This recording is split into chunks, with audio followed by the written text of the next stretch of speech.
So this is Eamon McGrath, and he was right there on White Avenue on Election Day in Alberta.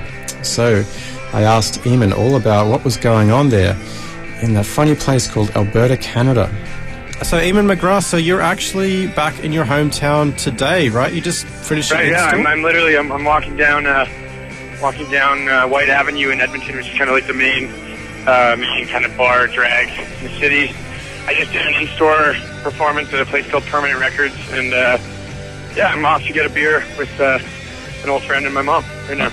Oh, fantastic. And so we're talking about Edmonton, Alberta, which is a city in the far north of, well, I guess fairly northerly Alberta. And it's this interesting day as well because it's the election, right? Yeah, so essentially there's been this kind of like... Alberta is historically an extremely conservative state. And, I'll meet you guys in there, okay? Yeah, it's historically a really conservative state. So there's been sort of this new party that's essentially going to win tonight. Everyone kind of predicts, and it's unfortunate because this political party is actually like even farther right than the sort of more the kind of like the party that's kind of had like the political dynasty here, and it's known as being sort of one of the most right-wing provinces in the country. And I mean, as of today, it's even going to get worse. So it's a bit of a dark day in Canadian politics and Albertan politics, but I mean, at this point in Canada, it's weird. It's a weird time. Because we have the conservative government under the leadership of Stephen Harper, and the biggest city, Toronto, is currently under is controlled by this absolute moron named Rob Ford, who's just a complete worthless bigot and a loudmouth. He's just a jerk. So he controls Toronto. Harper controls the country, and Alberta, one of the wealthiest provinces because of the oil market, is going to be controlled by, a farther right political party than has even historically been in power here. So it's a bit unfortunate.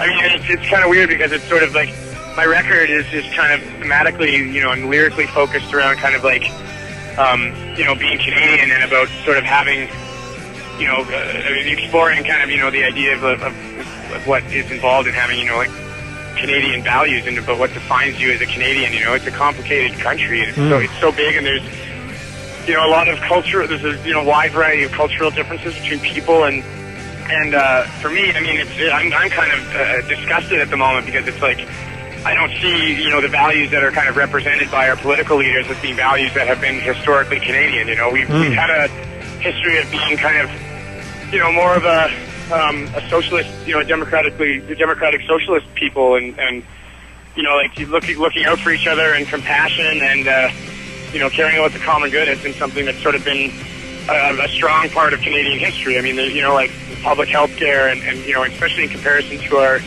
neighbors to the south.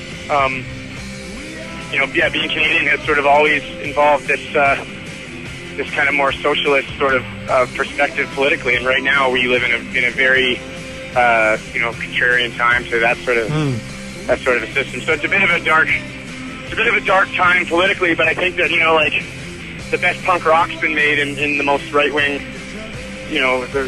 most right wing regimes in North America. So I think hopefully my record kind of inspires some people to get out and vote for the guys on the left and stand up for what it is that's kind of always made us Canadian and what will continue to make us Canadian. Absolutely. And just thinking about your roots there in Alberta, talking about, I mean, the undercurrent of wonderful independent culture, can you talk to some of your influences growing up? I could imagine bands like the Smalls and SNFU. Absolutely, yeah. SNFU and the Smalls were, I mean, the last Smalls show was my first show, and I mean, and Jesus, like Cor Blund from the Smalls is my, he lives next door to my mom and dad now. Oh. So the Smalls were a really important band. I mean, and it's, likewise for SNFU, not just for Edmonton and Alberta, but also for Canadian music. I mean, they were responsible for kind of blazing a trail and establishing a network of, like promoters and bands and artists across the country that enabled them to tour at a time when no one toured Canada, let alone independent punk bands. You know, and it's because of them that, bands are able, like, whatever style of music, regardless of whatever style of music, bands are able to, book their own tours across a country that's one of the biggest in the world. So for me, SNFU, was a huge inspiration. I mean, musically, punk rock changed my life, but also, like, from kind of a more of I guess I don't want to call it professional standpoint, but kind of from like a more careerist or ideological perspective, they were instrumental in me figuring out kind of how to work the system of touring and doing it on my own and DIY and all that stuff. I learned from them. So they were.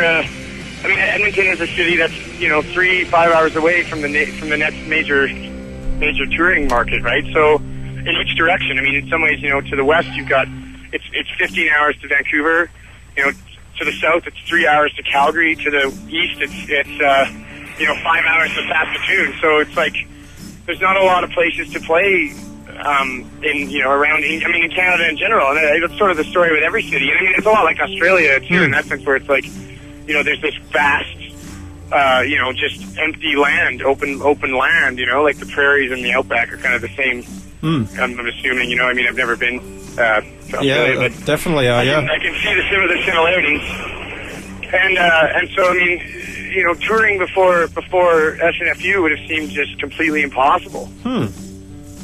So they kind of are responsible for being sort of the motivating catalyst, and not just Edmonton punk rock and Albertan punk rock, but also building a Canadian infrastructure for DIY. They were really critical in all that.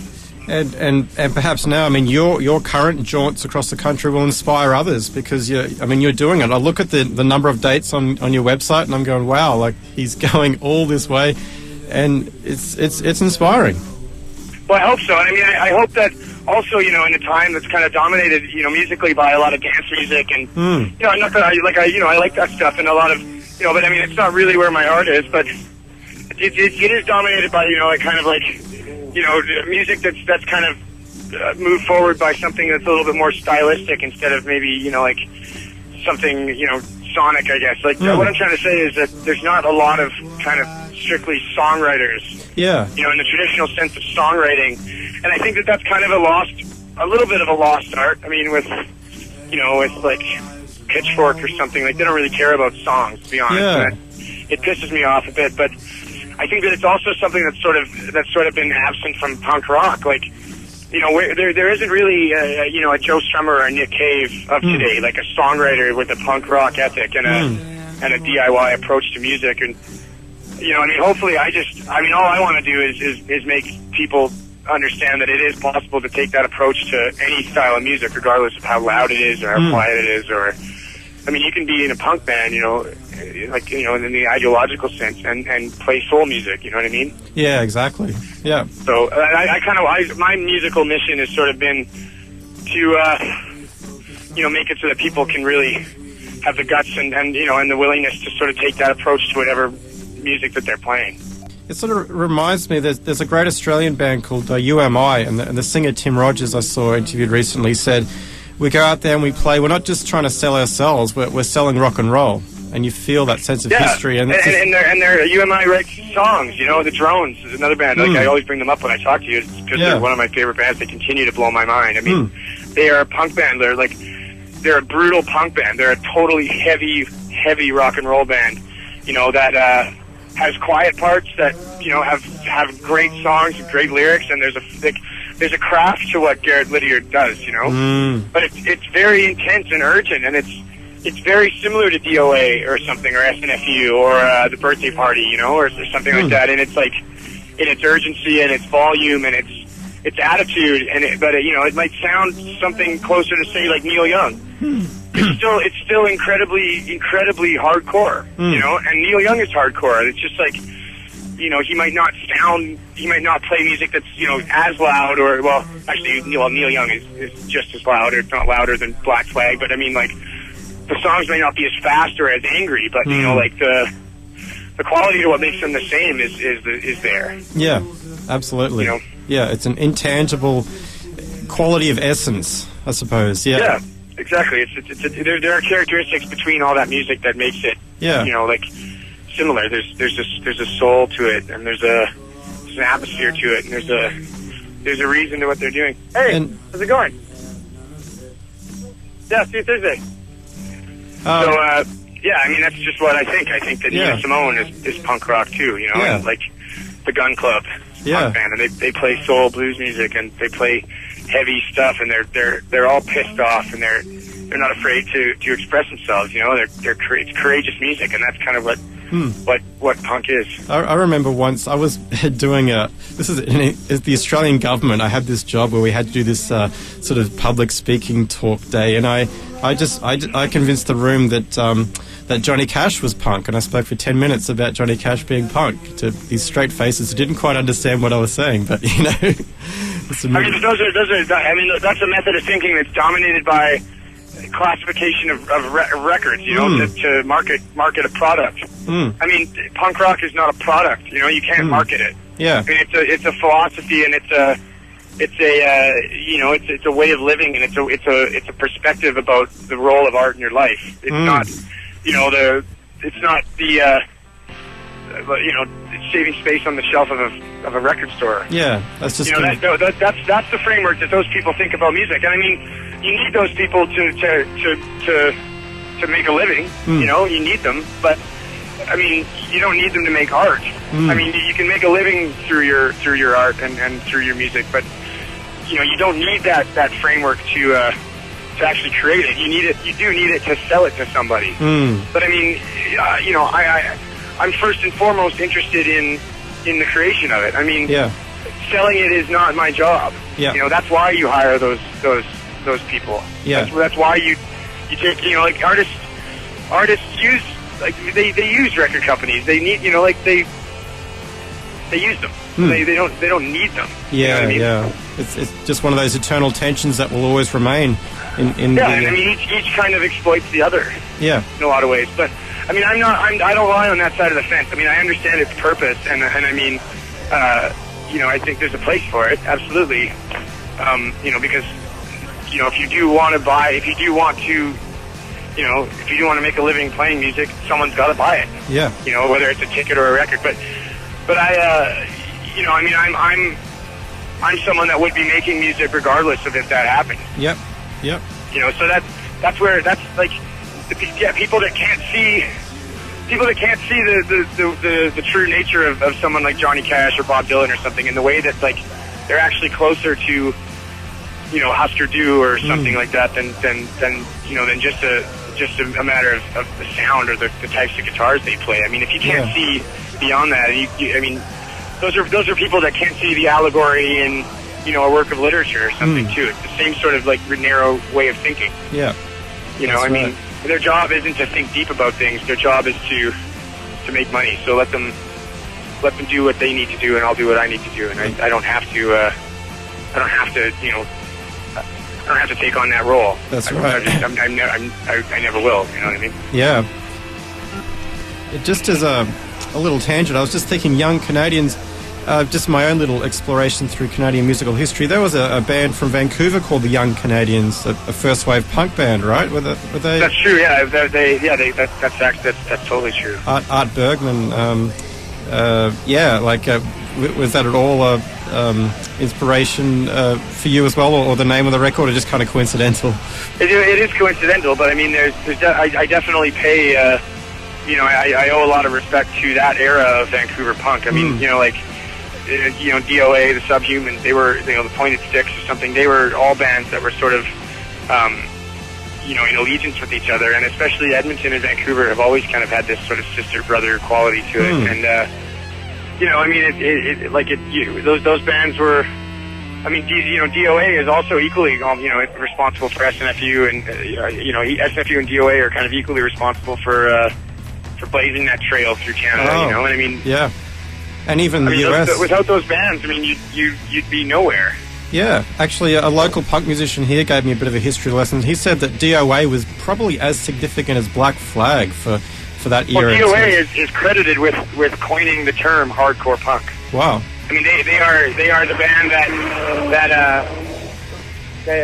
they are the band that named it. You know, like the Hardcore 81 record was the record that, you know, like that signaled the dawn of you know, the 80s style of punk rock. Like, you know, removing it from that kind of 70s, you know, the 77 kind of like, you know, Clash, you know, more of like kind of a rock and roll influence. Like DOA really did take it in the direction of kind of punk rock as we know it as, you know, being today. Like that, extremely emotional, extremely fast, extremely loud, you know, like Minor Threat and all those bands. I mean, a lot of that stuff has its roots in DOA. We've spoken up till now all in the context of North America.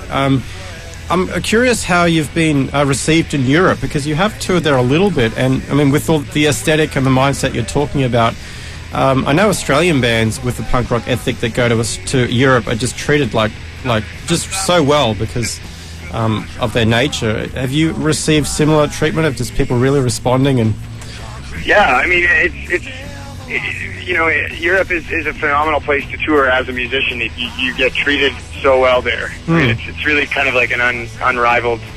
Yeah. I mean, you're fed, you're put up.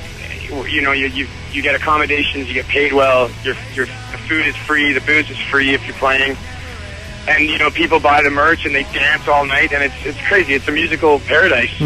Part of that is like. I mean, I always liken it to, I mean, the fact that in North America, I think there's a really simple explanation. It's like, music in Europe predates capitalism, you know, like it predates industrialism, and it predates the idea of, you know, taking a product, selling it to somebody. Like music is ancient there. You know, it's an older place. Music in North America, you know, in terms of, you know, like popular music in North America, is something that, you know, sort of came to be at sort of a simultaneous point in history as, you know, like, industrial capitalism or something. I think that it's like, there was kind of this simultaneous sort of, you know, oh, well, people want to see music and there's money in it, so we'll package it and we'll sell it to somebody. So there's, you know, the attitude is that touring is for some kind of like financial purpose.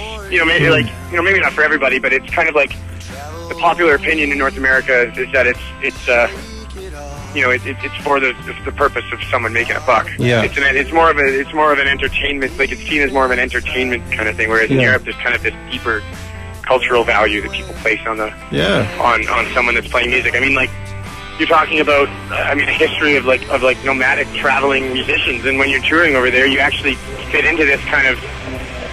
That sort of the minstrel tradition, genealogy, and that was a real thing, you know. That was a real way of life, and you know, that never really existed here because, you know, maybe if like anything, like the space between cities was too big, or you know, I mean, it's just a different kind of. It serves a different role.